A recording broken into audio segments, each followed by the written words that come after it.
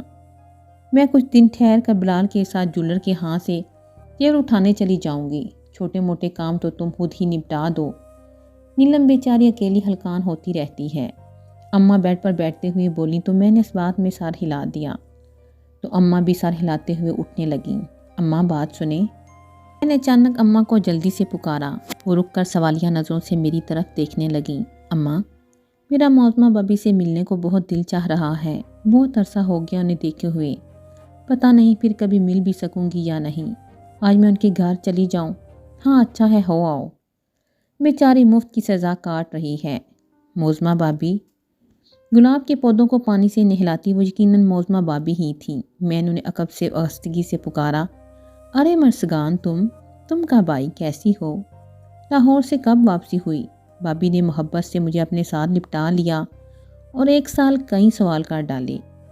میں ٹھیک ہوں، آپ سنائیں؟ میں نے ان کی ہمراہی میں قدم آگے بڑھاتے ہوئے پوچھا۔ کاٹن کے سادہ سوٹ میں بالوں کی سادہ سی چوٹی بنائے مجھے پہلے سے کچھ کمزور سی لگیں۔ چہرے کی شہدابی رنگت مان پڑ گئی تھی، آنکھوں کے نیچے پڑے گہرے حلقے ان کے بے حوابی کی چگلی کھا رہے تھے۔ روز تمہیں یاد کرتی تھی، مجھے یقین تھا تم ضرور مجھ سے ملنے آؤ گی۔ شدتوں کے موسم میں بکنے کے بعد یا تو انسان کے مزاج میں خزاں کی زرد بے رنگی چھا جاتی ہے یا تلخیوں کی سیاہی مزاج کو وحشت زدہ کر دیتی ہے، لیکن میں جان گئی تھی کہ شدتوں کے موسم نے معظمہ بابی کی خوش اخلاقی اور دھیمی پن کا کچھ نہیں بگاڑا۔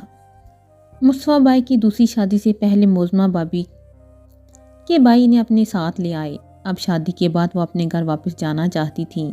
انہوں نے حالات سے سمجھوتا کر لیا تھا۔ ان کے والد کیونکہ حیات نہیں تھے، والدہ ضعیف تھیں اور گھر کے کرتا درتا دونوں بڑے بھائی تھے، سو انہوں نے سختی سے فیصلہ صادر کیا کہ جب تک آپا مصطفیٰ بھائی خود نہ لینے آئیں تب تک اس گھر میں قدم نہیں رکھو گی، دوسری صورت میں میکے کا رستہ ہمیشہ کے لیے بھولنا پڑے گا۔ ادھر حاجرہ آپا کون سا کام تھیں، وہ قول ان کے خود ہی لے کر گئے تھے، خود ہی چھوڑ کر بھی جائیں گے۔ بے جا ضد، ہاتھ دڑ میں اور جھوٹی انا کے پرچم بلند کر کے انہوں نے کسی کی زندگی کے بہترین سال نگل لیے۔ میں نے بہت دکھ سے انہیں دیکھا۔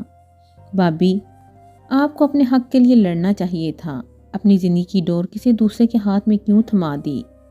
جس صبر میں جبر ہو تو اس کا اجر نہیں ملتا۔ میں نے محبت سے ان کے ہاتھ تھام لیے۔ جانتی ہو مرسگان، جب ایک عورت شادی کے بعد اپنی گڑیاں، اپنی بچپن کی سہیلیاں، اپنی گلیاں، اپنی پیاری ہستیاں، اپنے ادھورے خواب چھوڑ کر اگلے گھر جاتی ہیں تو ان کے لاشعور میں کہیں یہ بات چھپی ہوتی ہے کہ یہاں آ کر اسے ان گنت مسائل کا سامنا کرنا پڑے گا، اتنے مسائل جن کا شمار انگلیوں پر ممکن نہیں، لیکن صرف ایک بات، ایک سوچ اسے ان تمام مسائل کا بہادر و خوش دلی سے مقابلہ کرنے پر آمادہ کر لیتی ہیں کہ اس کا مجازی خدا اس کا ساتھ دیکھا، اسے کبھی تنہا نہیں چھوڑے گا۔ لیکن مصطفیٰ نے میری اسی ایک سوچ، ایک امید کا چراغ بجھا دیا، جس کی روشنی میں وہ سارے مسائل میں حل کر لیتی، برداشت کر لیتی، لیکن انہوں نے میرا ساتھ نہیں دیا، مجھے تنہا چھوڑ دیا۔ انسان خود کو جتنا بھی مضبوط ظاہر کر لے، سب کے سامنے نہ صحیح اکیلے میں ضرور ٹوٹ جاتا ہے۔ بابی کے آنسو میرے دل پر گر رہے تھے۔ میں بوجھل قدموں سے وہاں سے لوٹ آئی۔ گھر میں شادی کے روایتی ہنگامے جاگ اٹھے۔ باہر کے سارے کام بھائی جان نے سنبھال لیے تھے۔ وہ بیک وقت میرے باپ اور بھائی بن گئے۔ جو دن قریب آ رہے تھے، اماں اور بابی کے ہاتھ پاؤں پھولتے جا رہے تھے، لیکن میرے دل پر کوئی بوجھ درا تھا، کسی پل چین نہیں مل رہا تھا۔ بار بار آنکھوں کے سامنے معظمہ بابی کی روتی صورت ابھر آتی۔ کل میری مایوں تھی۔ میں چپکے سے باہر نکل آئی۔ حاجرہ آپا کے گھر کا دروازہ کھلا ہوا تھا۔ میں اتنے عرصے بعد پہلی بار ان کے گھر داخل ہو رہی تھی۔ سارے گھر میں خاموشی کا راج تھا۔ ایک کمرے سے ٹی وی چلنے کی مدھم آواز آ رہی تھی۔ میں اسی طرف بڑھ گئی۔ حاجرہ آپا بیڈ پر نیم دراز ٹی وی دیکھ رہی تھیں۔ السلام علیکم آپا، میں نے آہستگی سے انہیں سلام کیا۔ ارے مرسگان، تم ختم ہو گئی تمہاری پڑھائی، بہت عرصہ بعد شکل دکھائی ہے۔ انہوں نے مجھے بیٹھنے کا اشارہ کرتے ہوئے اپنی محسوس پار تار آواز میں کہا، باقی سب کہاں ہیں؟ احمد کی طبیعت کچھ خراب تھی، مصطفیٰ اور ختیجہ اسے ڈاکٹر کے وہاں لے گئے ہیں۔ انہوں نے بیزار لہجے میں کہا تو میں ٹی وی اسکرین کی طرف متوجہ ہو گئی۔ حق ہاں، انسان ہی انسان کا دشمن بنا ہوا ہے۔ اللہ پوچھے گا ان ظالموں کو۔ ٹی وی پر کراچی میں ہونے والے ٹارگٹ کلنگ کے لیے لرزہ خیز مناظر دکھائے جا رہے تھے اور میری پرسوچ نظریں آپا کی طرف اٹھ گئیں۔ کسی کی غلطی پر ہمارے اندر احتجاج ضرور بلند ہونا چاہیے، پر غلطی کرنے والے سے اس کے رویے کی مذمت کرتے وقت اس کے درجے کا لحاظ رکھنا چاہیے، ورنہ ہم خود اپنے مقام سے گر جائیں گے۔ آپا، ظالم کسے کہتے ہیں؟ ظلم کرنے والے کو اتنا بھی نہیں جانتی تم؟ میں طنزیہ لہجے میں کہا۔ اور ظلم کسے کہتے ہیں؟ میری سنجیدگی میں سر منہ کوئی فرق نہیں آیا۔ کسی کو اس کے گھر سے بے گھر کرنا، اس کے جائز حق سے محروم کرنا اور ناکردہ گناہوں کی سزا دینا۔ انہوں نے مجھے بڑے فخر سے بتایا۔ بالکل ٹھیک کہا آپ نے، لیکن یہ ظلم تو آپ بھی کر رہی ہیں، میں نے سکون سے کہا۔ کیا مطلب ہے تمہارا؟ ان کی تیوریاں چڑھ گئیں۔ آپ نے بھی تو کسی کو اس کے گھر سے بے گھر کیا ہے، اس کے جائز حق سے محروم کیا ہے، ناکردہ گناہوں کی سزا دی ہے۔ میں نے ان کی بات انہیں ہی لوٹا دی۔ کس کی بات کر رہی ہو؟ اب کی بار وہ ٹھٹک گئی۔ موزمہ بھابی کی۔ میں نے ان کے چہرے پر نظریں جما دیں۔ یہ سب اس کے بھائیوں کا کیا درا ہے۔ ہاں مہا کی ضد میں اپنی بہن کو گھر میں بٹھا لیا، واپس چھوڑ جاتے جیسے لے گئے تھے۔ انہوں نے ناک پر سے مکھی اڑائی۔ انہوں نے غلط کیا، بہت برا کیا۔ آپ اعلیٰ ظرفی کا ثبوت دیں، اگر چھوٹے بیوقوفی کریں تو بڑوں کو بڑا پن دکھانا چاہیے۔ آپ کو تو اللہ کا شکر ادا کرنا چاہیے تھا کہ بھائی مصطفیٰ صاحب اولاد ہو گئے۔ اگر ختیجہ بھابی بھی بے اولاد ہوتی تو کیا آپ مصطفیٰ بھائی کی تیسری اور پھر چوتھی شادی کرواتی؟ اسلام نے مرد کو 4 شادیوں کی اجازت صرف اسی شرط پر دی ہے، وہ اپنی بیویوں کے ساتھ برابر برتاؤ کرے، عدل و انصاف کا دامن نہ چھوڑے۔ اگر ایسا نہ ہوتا تو نبی پاک صلی اللہ علیہ وسلم یہ کبھی نہ فرماتے کہ اگر کوئی آدمی 1 سے زائد بیویاں رکھے اور وہ ان کے درمیان عدل نہ کرے بلکہ ایک کی طرف جھک جائے تو قیامت کے روز اس طرح آئے گا کہ اس کا ایک کندھا جھکا ہوا ہوگا۔ اس کے لہجے میں نمی گل گئی۔ موزمہ بھابی بے اولاد ضرور ہیں، لیکن وہ قصوروار ہرگز نہیں تھی۔ ہر صبح اس امید پر آنکھیں کھولتی ہیں کہ آپ انہیں لینے آئیں گی، لیکن ہر ڈوبتا سورج ان کی امید کا چراغ بجھا دیتا ہے۔ آپا، مظلوم کی آنکھ سے گرنے والا ہر آنسو بذات خود ایک بد دعا ہے، اگر مظلوم اپنی زبان سے کچھ بھی نہ کہے۔ آپا، ہم انسان ہیں، ہمیں اپنی اوقات میں رہنا چاہیے۔ کسی کو سزا یا جزا دینے والے بلا ہم کون ہوتے ہیں؟ یہ جس کا کام ہے اسی پر کیوں نہیں چھوڑ دیتے؟ اتنا کہہ کر میں باہر نکل آئی، لیکن ان پر سوچوں کے در وا کر کے دروازے کی دہلیز پر ساکت کھڑے مصطفیٰ بھائی اور ختیجہ بھابی کو دیکھ کر میں لمحہ بھر کو ٹھٹکی، پھر تیزی سے آگے بڑھ گئی۔ میرا ڈولکی بجاؤ گوریو، میرے سنگ سنگ گاؤ گوریو۔ لینا لین ڈولکی سنبھالی ہوئی تھی، باقی سب گلا پھاڑ پھاڑ کر اس کا ساتھ دے رہی تھیں۔ سارے کمرے میں مہندی اور اپٹن کی ملی جلی خوشبو رچی ہوئی تھی۔ کان پر یہ آواز سنائی نہیں دے رہی تھی۔ اب تو مخالف پارٹی بھی میدان میں اتر آئی تھی۔ بھابی نے ڈیروں کان کی چوڑیاں میری کلاہیوں میں پہنا دیں۔ مرسگان، جانتی ہو حاجرہ آپا اپنی بہو موزمہ کو واپس لے آئی ہیں۔ میں بے یقینی سے بھابی کو دیکھنے لگی، پھر پیلا گوٹا کناری والا دوپٹہ اچھی طرح اوڑھ کر باہر نکل آئی۔ بھائی جان کرسیاں سیٹ کر رہے تھے مگر مجھے کسی چیز کی پرواہ نہیں تھی۔ دیوار کے ساتھ سٹول پر قدم رکھتے ہوئے میری ٹانگیں کانپ گئیں۔ حاجرہ آپا اپنے محسوس تخت پر شاداں و فرحاں بیٹھی تھیں۔